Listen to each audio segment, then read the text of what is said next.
तो दोस्तों आपका फिल्मी टीटी चैनल पर स्वागत है और आज मैं एक्सप्लेन करने वाला हूं 2025 में आई मूवी मिसेस को। मूवी की कहानी एक महिला की शादीशुदा जिंदगी के बाद की कहानी पर आधारित है। मूवी से जुड़ी सारी बातें मैं एक्सप्लेनेशन के अंत में करूंगा, तो आखिर तक बने रहिए हमारे साथ और पहले सुनिए इस फिल्म की कहानी। तो मूवी की शुरुआत में हम देखते हैं रिचा नाम की लड़की को, जिसे डांस करना बहुत पसंद है। उसकी शादी तय हो जाती है दिवाकर नाम के लड़के से। दिवाकर पेशे से डॉक्टर है, उसका खुद का क्लिनिक है। रिचा को लड़का और उसकी फैमिली काफी अच्छी लगती है। वाइब मैच हो रही थी दिवाकर के साथ, तो वो खुशी खुशी शादी कर लेती है। शादी के बाद रिचा का घर पर बहुत अच्छे से स्वागत किया जाता है। सुहाग रात वाली रात मस्त रोमांस करते हुए थक हार के दोनों सो जाते हैं। अगली सुबह रिचा किचन में जाती है तो माँ पहले से ही खाना बनाने में लगी हुई थी। रिचा कहती लाओ मैं मिक्सर में चटनी बना दूं, तो माँ कहती कि तुम्हारे पापा जी को सिलवट्टे की पिसी चटनी ही पसंद है। मिक्सर में चीजें कटती हैं और सिलवट्टे में पिसती हैं तो फर्क आ जाता है स्वाद में। रिचा की एक आदत थी कि कुछ बना रही है तो बीच बीच में खा भी लेती थी चुटर पुटर कुछ भी। रिचा चाय देती है दिवाकर को, तो दिवाकर आधी चाय दूसरे कप में डाल के रिचा को भी दे देता है पीने को। सो स्वीट ना,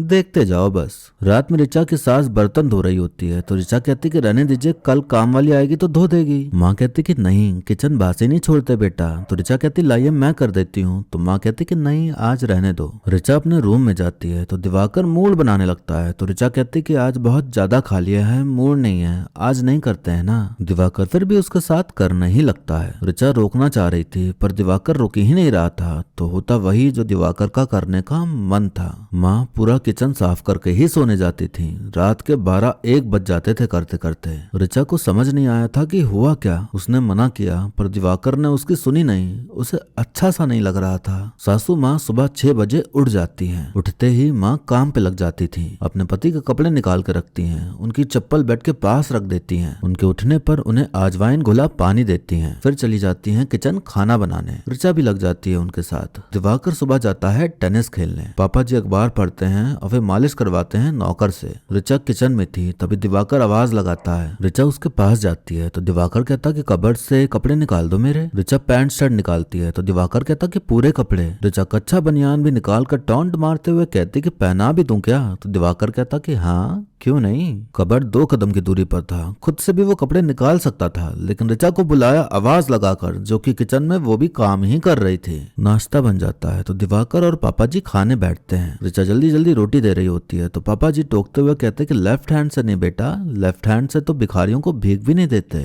एक तो गरम गरम रोटियां बना के दो, ऊपर से ये भी देखो कि कौन से हाथ से देनी है। रिचा माँ से कहती कि आप भी बैठ जाइए, गर्मा गर्म खा लो आप भी। तो पापा जी कहते कि इनको कौन सा क्लिनिक जाना है। रिचा तो भी कह ही रही होती है तो माँ उससे कहती कि जाओ दिवाकर के लिए गर्मा गर्म फुलके ले आओ। रिचा फुलके दे के पापा जी के लिए रोटी बनाती है तो पापा जी चाय मांग लेते हैं। रिचा चाय बना के पापा जी को देती है और दिवाकर को भी। रिचा उम्मीद कर रही थी कि दिवाकर प्यार जताते हुए चाय शेयर करेगा, पर आज ऐसा नहीं करता। वो सीधा काम पे निकल जाता है। पापा जी कहीं बाहर जाते थे रोज, तो उनके जाने से पहले ही माँ उनकी चप्पल निकाल के बाहर रख देती थी। दोनों मर्द खाना वाना खा के अपना अपना निकल जाते हैं, टेबल पर ही झूठी प्लेट छोड़ के। उनके जाने के बाद दोनों महिलाएं खाने बैठती हैं। रिचा की बबल नाम की दोस्त थी, जो कि वो भी डांसर ही है। वो रिचा को बुला रही थी कि तुम भी तो आया करो रिहर्सल के लिए। रिचा कैसे जाती, टाइम ही नहीं मिलता था इस घर के काम काज से। सासू माँ की एक बेटी थी जो कि विदेश में रहती है अपने पति के साथ। वो पेट से थी तो वो माँ को बुला रही थी कि आप आ जाओ, थोड़े दिन यहाँ घूम जाओ ना। रिचा भी कहती कि घूम आइए ना, मैं यहाँ संभाल लूंगी। अब वहाँ जाना था तो घर की बनी चीजें ले जाना तो लाजमी है, जैसे अचार चिवड़ा वगैरह वगैरह। तो माँ जी वही बनाने में लग जाती हैं। रिचा उनकी मदद कर रही थी और बीच बीच में थोड़ा बहुत खा भी लेती थी। साथ ही साथ सीख भी रही थी उनसे कि कैसे बनाया जाता है सब कुछ। माँ जी निकल जाती हैं घर संभालने की जिम्मेदारी रिचा को देके। अगली सुबह रिचा जल्दी उठ के चाय बना के पापा जी को देती है तो वो कहते हैं कि मैं सुबह चाय नहीं पीता, आपकी मम्मी जी मुझे पहले अजवाइन का पानी देती हैं। रिचा उन्हें फिर अजवाइन का पानी बना के देती है। फिर जल्दी जल्दी लग जाती है नाश्ता बनाने में, जो कि खाने के बराबर ही होता था। रिचा सिलवट्टे पर चटनी पीस रही होती है कि तभी उसके आंख में मिर्ची चली जाती है। जल्दी जल्दी निपटाने के लिए वो चटनी मिक्सर में पीस देती है। मिक्सर की आवाज पापा जी को साफ सुनाई दे रही थी, पर वो कुछ कहते नहीं। नाश्ता करते वक्त दिवाकर कहता कि सिर्फ रोटियां हैं क्या,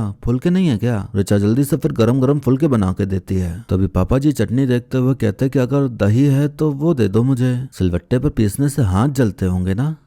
कोई बात नहीं, आप अकेले क्या क्या संभालोगे, आपकी मम्मी को तो आदत है। काम पे जाने से पहले दिवाकर ऋचा के पास आकर कहता कि जल्दी से किस्सी दे दो, तो ऋचा कहती कि नहीं, मुझसे बदबू आ रही है। दिवाकर कहता कि तुम किचन की तरह महक रही हो, वो तो दुनिया की सबसे बेहतरीन खुशबू होती है। इतना कह के वो चला जाता है। सबके जाने के बाद ऋचा अकेले सारे गंदे बर्तन साफ करती है, पूरा किचन साफ करती है। साफ सफाई होने के बाद वे थोड़ा राहत की सांस लेते हुए अपनी डांस वीडियोस देखने लगती है ईयरबड लगा के। तभी नौकर मटन दे के जाता है ये बोल के कि लंच बना दीजिए, साहब ने भेजा है। बस बैठी ही थी वो कि फिर से काम आ गया। थोड़ा मूड लाइट करने के लिए वो गाना सुनते हुए उसी धुन में नाचते हुए खाना बनाना शुरू कर देती है। पिताजी का बाहर जाने का टाइम हो गया था तो वो आवाज लगा रहे थे ऋचा को चप्पल निकालने के लिए। ऋचा ने तो ईयरबड लगा रखे थे तो उसे कुछ सुना ही नहीं दे रहा था। आवाज लगाने पे भी जब ऋचा नहीं आती तो वो खुद चप्पल निकालते हैं। फिर जाते हैं किचन तो उन्हें देखने मिलता है कि बहू तो नाचने में पड़ी है। ऋचा पापा जी को देख चौंकते हुए एकदम स्टैचू बन जाती है। पापा जी नाराजगी जताने के लिए धम्म से दरवाजा बंद करके चले जाते हैं बाहर। दिवाकर का लंच टाइम होता है पर लंच आया नहीं घर से क्योंकि बना नहीं। घर पर पापा जी खाना खाने बैठते हैं तो ऋचा कहती कि माफ करना पापा जी, मीट पक नहीं रहा था इसलिए इतनी देर हो गई। पापा जी कहते कि आपने इसे कुकर में पकाया है ना,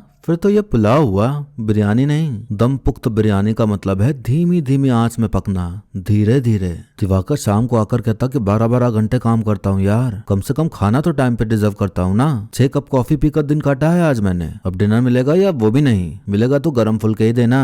पापा जी अपनी पत्नी से बात करते हुए कहते हैं कि आपने अपने असिस्टेंट को पतीले में बिरयानी बनाना नहीं सिखाई। माता जी कहते हैं कि कुछ हफ्ते आप पुलाव ही खा लीजिए। पापा जी कहते हैं कि खा तो हम कुछ भी लेंगे मगर बहू को घर संभालना तो सिखाना पड़ेगा ना, कम से कम उसे डस्टिंग तो अच्छी तरह से करने के लिए कह दीजिए, क्योंकि मेरी एलर्जी बढ़ी तो अपने ही अस्पताल में भर्ती होना पड़ेगा। माँ ने कह ही दिया था ऋचा को, तो अगले दिन वो अच्छे से धूल मिट्टी साफ करने में लग जाती है। ऋचा फिर यूट्यूब से देख देख के दम पुख्त बिरयानी बनाती है, खूब मेहनत लगन प्यार घंटों लगा के पापा जी को खाने को देती है। फिर पूछती है कैसा है, तो पापा जी बस खा रहे होते हैं, बोलते ही नहीं कुछ। जब कोई दिल से खाना बनाता है तो उम्मीद करता है कि खाने वाला कुछ तो बोले, जब नहीं बोलता तो बड़ा बुरा सा लगता है कि इतनी मेहनत क्यों ही करी। ऋचा बर्तन धो के दिवाकर को लंच भिजवा के फिर खुद खाना खाने बैठती है अकेले। रात में ऋचा दिवाकर से कहती कि दिन की बहुत सारी बिरयानी बची है, वो खा लेते हैं ना। दिवाकर कहता कि नहीं, कुछ हल्का खाते हैं ना, कड़ी फुल्का खाएं। अब ऋचा मुंह बना के लग जाती है कड़ी फुल्का बनाने में। ऋचा अपनी माँ से बात करते हुए बता रही होती है कि यहाँ तो कोई है ही नहीं मदद करने वाला, सब अकेले ही करना पड़ता है। पापा जी को तो मेरा खाना पसंद ही नहीं, कुक रखने की बात करूँ क्या।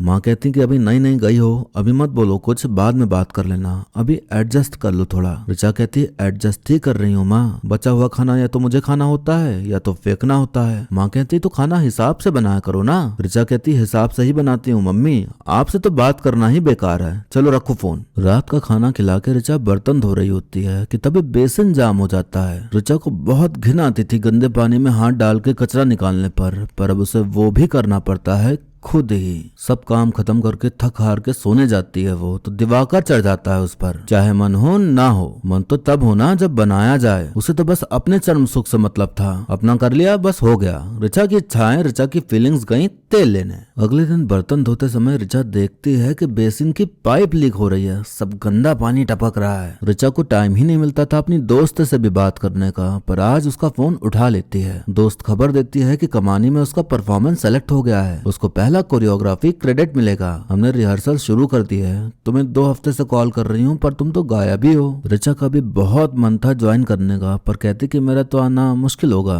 दोस्त कहती कि कम से कम परफॉर्मेंस तो देखने आओ। हमें देखने मिलता है कि दोस्त का पति उसके लिए खाना बना रहा है। ऋचा अपनी दोस्त को ब्लॉक कर देती है क्योंकि उसे पता था कि वो फोन करेगी आने के लिए और वो जा नहीं पाएगी तो उसका और मूड ऑफ होगा। ऋचा वॉशिंग मशीन में कपड़े धोती थी तो पापा जी की इसके लिए भी शिकायत थी कि मशीन में पसीने के दाग नहीं जाते। ऋचा को फिर अलग से उनके कपड़े धोने पड़ते हैं। ऋचा ने दिवाकर को मैसेज किया था कि प्लम्बर बुला दो, पर उसने मैसेज ही नहीं देखा। शाम को दिवाकर के आते ही ऋचा उससे कहती कि क्या हम एक काम वाली रख सकते हैं, मुझे खुद का काम शुरू करना है, उसके लिए मुझे बिल्कुल भी टाइम नहीं मिल रहा है। दिवाकर कहता कि ये डांस वांस करने से कुछ कमाई भी है या बस टाइम पास है। ऋचा कहती कि काम करूंगी तभी तो धीरे धीरे कमाई होगी। दिवाकर कहता 50-60 मरीज देख के आया हूँ और तुम आते ही शुरू हो गई, थोड़ा तो सांस लेने दो यार। दिवाकर। लीकेज धीरे धीरे बढ़ता ही जा रहा था। दिवाकर रूम से ही ऋचा को कॉल करके पूछता है काम हो गया क्या? तो ऋचा कहती कि नहीं, अभी बर्तन बचे हैं। ऋचा का बिल्कुल भी मन नहीं था आज कुछ करने का, तो वो बाहर सोफे पे ही सो जाती है। उसे पता था कि मैं कमरे में जाऊंगी तो वो फिर धक्का मुक्की करने में लग जाएगा, मेरे बिना मन के, बिना मर्जी के।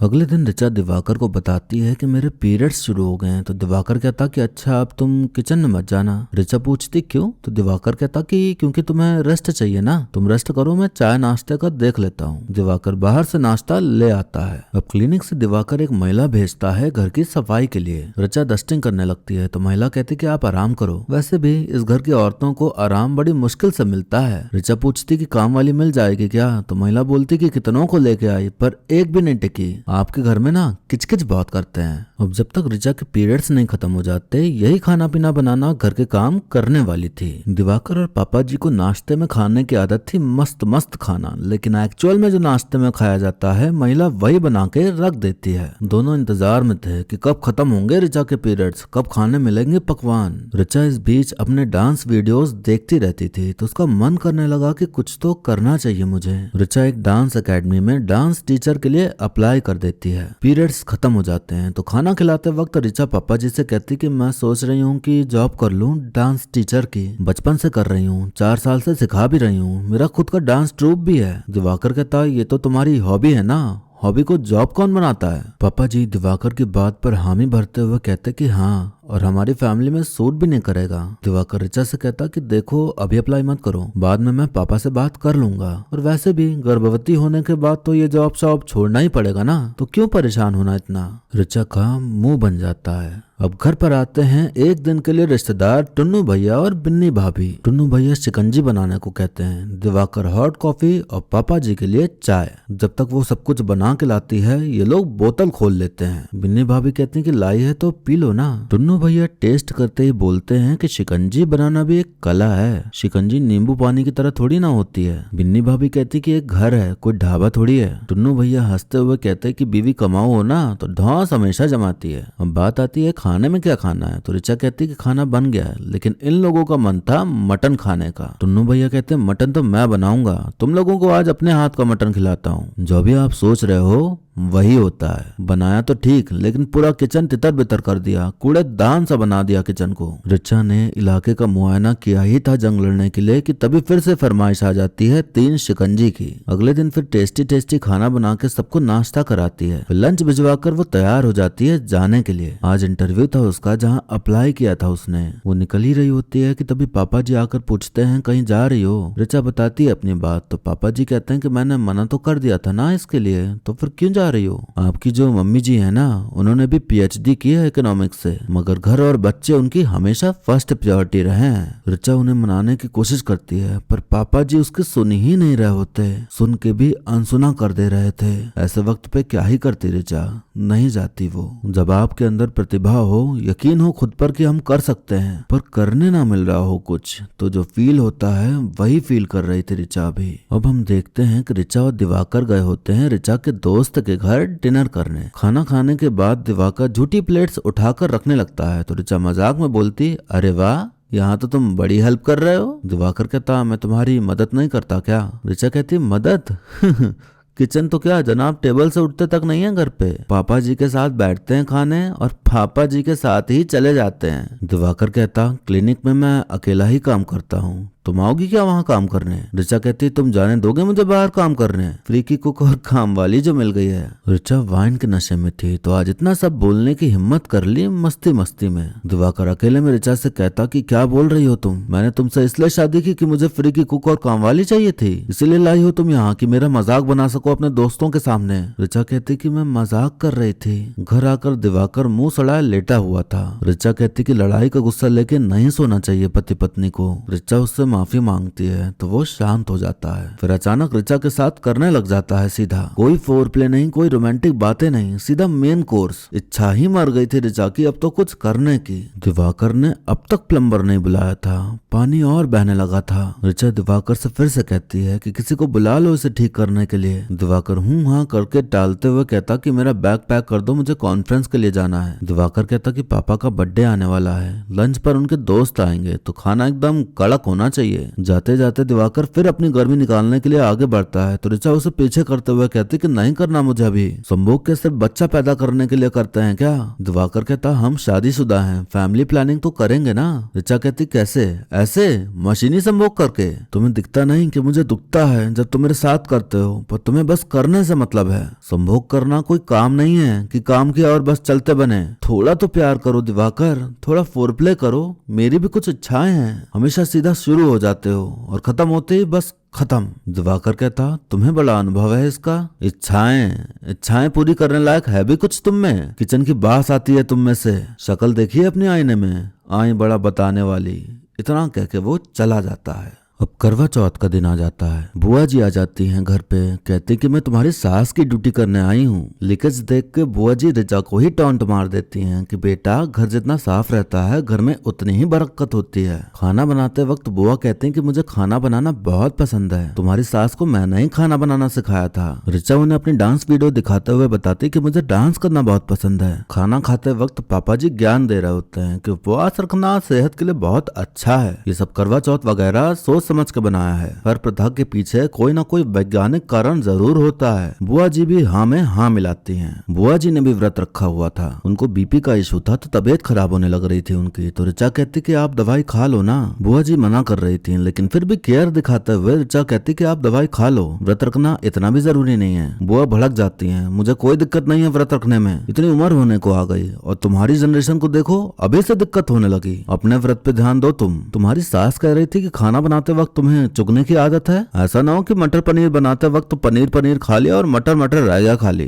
ऋचा देखती है कि बुआ जी पापा जी को उसकी डांस वीडियोस दिखा रही हैं। दिवाकर आकर कहता कि तुम्हारा सोशल मीडिया प्राइवेट क्यों नहीं है और डांस वीडियोस क्या कर रहे हैं वहां पे तुम्हारे, डिलीट करो इनको, ये सब अच्छा नहीं लगता। अब ज्यादा हो रहा था। ऋचा साफ मना कर देती है कि नहीं करूंगी, क्या कर लोगे। त्योहार का दिन रोते हुए बीतता है ऋचा का। व्रत तोड़ने का समय आता है तो सब लोग रस्म करवाते हैं जो भी होती है करवा चौथ की। कोई इमोशन नहीं, कोई प्यार नहीं, बस फॉर्मेलिटी सब कुछ। अब पापा जी के जन्मदिन का दिन आ जाता है तो सभी लोग आए होते हैं। सब कर रहे थे पार्टी और ऋचा बैठी थी किचन में अकेली, पूरी कर रही थी डिमांड। हर फरमाइश जो आ रही थी बाहर से। ऑर्डर आता है 9 ग्लास शिकंजी बनाने का, वो भी अलग अलग स्वाद के हिसाब से। पार्टी में टुन्नू भैया डांस कर रहे थे तो वो कथक के स्टेप करते हुए दिवाकर से कहते कि ये देखो तुम्हारी बीवी का डांस स्टेप। दिवाकर किचन में जाकर ऋचा से कहता मैंने बोला था ना वीडियोस डिलीट करने को, सबके सामने मजाक बन गया मेरा। वो चिल्ला के बोलता कि शिकंजी क्यों नहीं बनाई अभी तक, जल्दी बना के भेजो। लीकेज इतना बढ़ गया था कि बाल्टी भर गई थी पूरी गंदे पानी से। पानी अब सर से ऊपर जा चुका था। अब तक जो कंट्रोल कर रखा था ऋचा ने खुद पर, उसका कंट्रोल बटन जल के खराब हो जाता है और चढ़ जाता है पारा उसका। वो गंदे पानी की बाल्टी उठाती है और उसी का पानी ग्लास में डाल के पहुंचा देती है बाहर कि लो पी लो शिकंजी। दिवाकर गुस्साते हुए किचन में आता है तो ऋचा बचा हुआ गंदा पानी उसके मुंह पे मार निकल जाती है घर से और पहुंच जाती है अपने घर। ऋचा के माँ बाप ऋचा की सुनने के बजाय उसे ही समझा रहे होते हैं कि इतनी से बात के लिए घर छोड़ के आता है क्या कोई, चलो मैं चलती हूँ तुम्हारे साथ, माफी मांग लेते हैं। तभी वहाँ उसका छोटा भाई आता है बाहर से जो कि पानी मांगता है। माँ ऋचा से कहती है कि चलो तुम ठंडा पानी पी लो और अपने भाई को भी दे दो। ऋचा झल्ला के कहती कि नहीं दूंगी। मैं क्यों दूं, वो खुद नहीं ले सकता क्या? आप जैसे परिजनों ने ही बिगाड़ रखा है अपने बच्चों को। माँ कहती कि बेटा इतना क्या भड़क रही हो? तो ऋचा कहती कि बेटा नहीं हूँ मैं, बेटी हूँ। बेटा बेटा बेटा, जो इज्जत बेटों को मिलती है ना वो इज्जत बेटी को भी मिलनी चाहिए। इतना कह के वो अपने कमरे में चली जाती है। थोड़े दिन बीतने के बाद हम देखते हैं कि अब दिवाकर ने दूसरी शादी कर ली है। ले आया वो घर के लिए नई बहू, नहीं नौकरानी, जो कि वही सब काम करते हुए दिखाई पड़ती है हमें। ऋचा जो करना चाहती थी वही कर रही है। अब बन गई वो डांस टीचर। अब खुद के लिए जी रही थी बिना किसी और की कठपुतली या नौकरानी बने। इसी कहानी के साथ ये मूवी यहीं पर खत्म हो जाती है।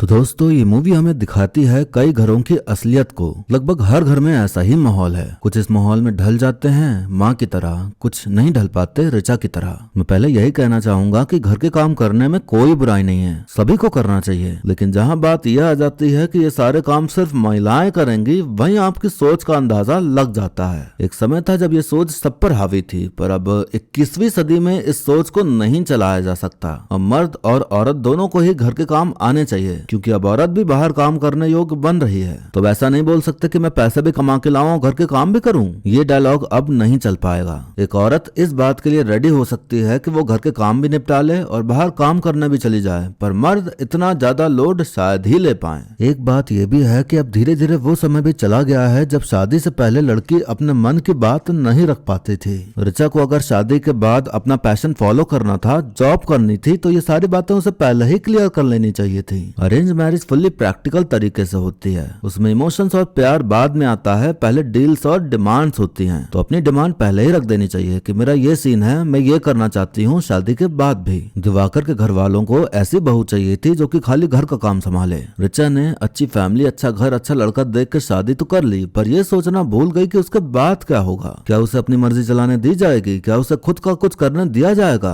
क्या उसे समय दिया जाएगा अपने बारे में सोचने का? ये सब सोचना भूल ही गई वो। ये तो उन लोगों की बात हो गई जिनको मौका मिलता है बात करने का। कई लड़कियां तो ऐसी हैं जिनकी खुद के घर में भी नहीं चलती। जहाँ शादी कराई जा रही है वहीं करनी होती है और संभालना होता है घर नौकरानी बनकर। कुछ घर तो ऐसे होते हैं जो कहते तो हैं कि हाँ हम जॉब करने देंगे, लेकिन वो बस कहने को होता है। इनडायरेक्टली वो इतनी सारी जिम्मेदारियां थोप देते हैं कि समय ही नहीं मिल पाता कि सोच पाओ कि कब निकले घर से। टास्क बना देते हैं कि घर के काम करके सारी जिम्मेदारी पूरी करके अगर जॉब कर पाओ तो कर लो। टास्क कंप्लीट करके निकलने का प्लान अगर बना भी लो तो फिर चलाया जाता है ब्रह्मास्त्र। डाल देते हैं गोद में एक बच्चा कि लो संभालो, यही है तुम्हारी job. It's all about understanding and respect. अगर अंडरस्टैंडिंग पार्टनर मिल जाए जो आपकी रिस्पेक्ट भी करता हो तो सब आसान है, वरना जिंदगी नरक है समझो। और ये बात दोनों जेंडर के लिए लागू होती है। अपने पार्टनर के लिए खाना बनाना, उसे खिलाना, उसके हर काम करना अच्छा लगता है जब प्यार होता है तो करना ही चाहिए सब कुछ, उसे ही तो केयर कहते हैं। लेकिन सामने वाला जब आपकी केयर को ये समझ बैठे कि आपका तो काम ही यही है, तो वहीं गड़बड़ी है। सारी चीजें बराबर होनी चाहिए। या तो अंडरस्टैंडिंग बना लो कि कोई एक कमा के लाएगा और एक संभालेगा,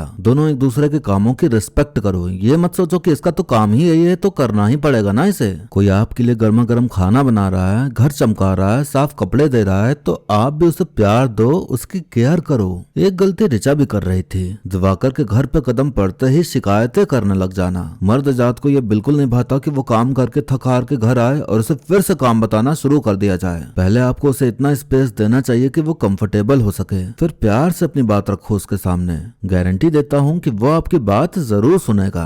मर्द जात को भी ये समझना होगा कि जैसे आप काम से फ्रस्ट्रेट होकर आते हो, थोड़ा सुकून चाहते हो, सामने वाला भी सेम यही चाहता है। उसे ज्यादा कुछ नहीं चाहिए होता, 2 पल प्यार से बैठ के बात कर लो, वही बहुत है उसके लिए। अब जहाँ दोनों ही काम करने वाले लोग हैं तो वहाँ तो सिंपल सा फंडा है कि दोनों को ही घर के काम करना आना चाहिए, क्योंकि किसी एक पे बोझ डालना कि घर का काम भी करो और जॉब भी करो, ये अच्छी बात नहीं है। दोनों मिल बांट के प्यार से एक दूसरे की मदद करो हर काम में, तो प्यार भी बना रहेगा और रिश्ता भी। इस फिल्म में तो महिलाओं की समस्या को दिखाया गया कि कैसे वो काम कर करके पगला जाती हैं। ऐसा ही सेम हाल मर्दों का भी होता है, उन्हें भी कोई खास मजा नहीं आ रहा काम करके, उनकी भी हालत खराब ही रहती है। अगर उनकी भी जिंदगी विस्तार में दिखाई जाए तो उनका दुख देखकर भी हमें उतना ही दुख होगा जितना ऋचा का देख के हो रहा था। पापा जी ज्ञान बहुत देते थे हर चीज पे, पीरियड्स पे किचन न जाना, उपवास रखने का साइंटिफिक रीजन लेफ्ट हैंड से खाना न देना। चलो मान लिया कि आप पीरियड्स में किचन में न जाने का साइंटिफिक रीजन ये देते हो कि औरत को रेस्ट करना चाहिए, माना कि ये रीजन औरत की केयर करने के लिए बनाया गया, पर क्या हो अगर उसका मन ना हो रेस्ट करने का, उसको कुछ बना के खाने का मन हो, तो ये नियम इसलिए बनाना ताकि महिला आराम कर पाए। तो अगर उसका मन नहीं आराम करने का तो फिर भी उसे जबरदस्ती क्यों मना किया जाता है? अब जो लड़कियां बाहर रह के जॉब करती हैं, उनको पीरियड्स हो या जो भी हो, वो किचन में जाती ही हैं, क्योंकि खाना तो उन्हें ही बनाना है ना। तो फिर लॉजिक क्या रह गया कि घर वाले किचन में नहीं जाना है, लेकिन अगर आप बाहर कहीं किराए पे रह रहे हैं तो वहाँ वाले किचन में जा सकते हो। उपवास रहने का साइंटिफिक रीजन बताया कि अच्छा होता है सेहत के लिए, तो अगर इतना ही अच्छा होता है तो पापा जी ने क्यों नहीं रखा? क्या उन्हें अपनी सेहत की चिंता नहीं है क्या?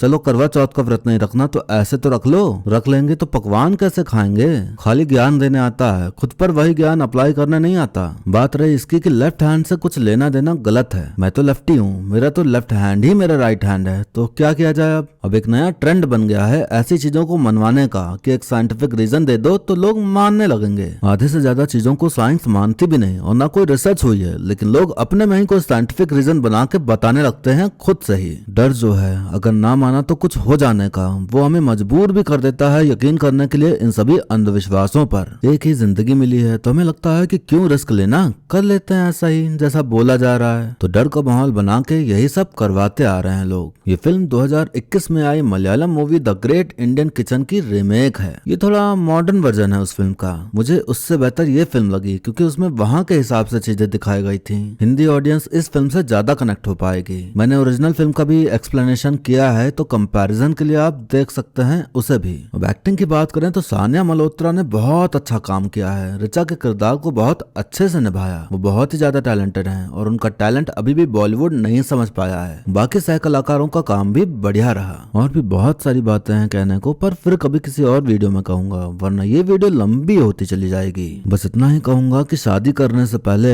अपने मन की बात सामने रखकर सब क्लियर कर लो ताकि आपका हाल ऋचा जैसा ना हो। अब वीडियो को यहीं पर खत्म करते हैं, लेकिन जाने से पहले आप बताइए कि आपको मूवी की कहानी और मेरा एक्सप्लेन करना कैसा लगा। अच्छा लगा हो तो लाइक कमेंट करके जरूर जाना, और नहीं भी लगा हो तो भी आप डिसलाइक और कमेंट करके बता सकते हैं। ऐसे ही अच्छी मूवीज के एक्सप्लेनेशन सुनते रहने के लिए आप हमारे चैनल फिल्मी चीटी को सब्सक्राइब कर लीजिए ताकि आगे आने वाली वीडियोस की खबर आप तक पहुंच जाए। बाकी मिलते हैं अब अगली वीडियो में, तब तक के लिए टाटा बाय बाय और नमस्ते।